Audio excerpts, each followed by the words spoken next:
So I just got done watching The Devil Wears Prada 2, and to be completely honest with you, I never seen the original until last year whenever my girlfriend showed me it. Kind of just set me down and was like, hey, we're gonna watch this because it's one of my favorite movies of all time. Ended up watching it, liked it a lot.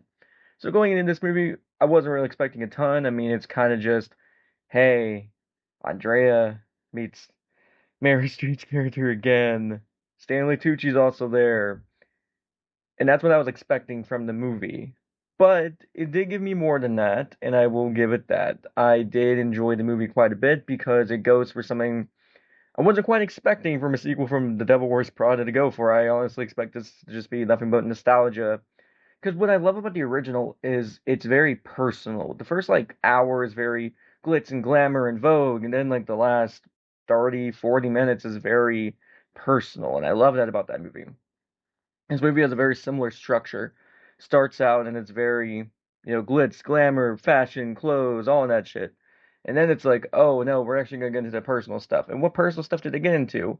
Well, the fact that publications and journalism is not really a viable thing right now, and the only way for them to actually make any money or to be hired is to go completely against what they stand for and be entirely clickbait. And I actually really enjoyed that. They go into publications hardcore in this movie of why they have to do what they have to do to survive in a year like 2026, where anybody can essentially be a journalist. Anybody can essentially, make stuff up and do these kind of things. But journalism is something that's a lot more personal. And you really get into that with Andrea in the movie.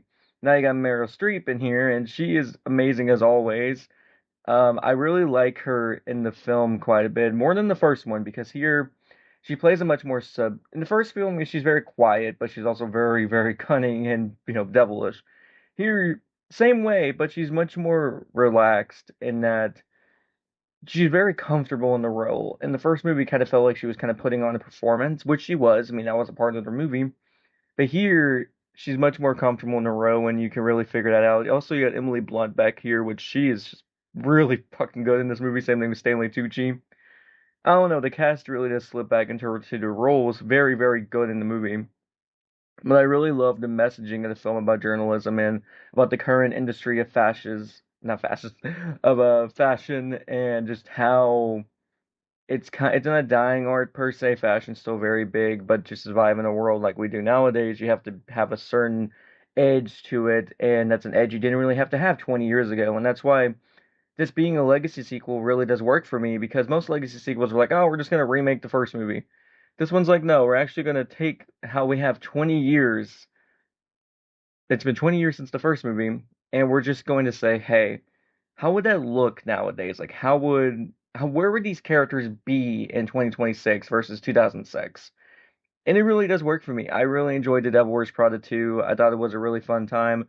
Granted, while I'm talking about the more serious aspects of the film and the acting and things like that, there's still some really fun moments throughout the movie. It's still a comedy after all, but I really was impressed with how the movie wasn't afraid to shy away from certain things that you wouldn't think the sequel would do, quite frankly, and I really enjoyed that about the movie.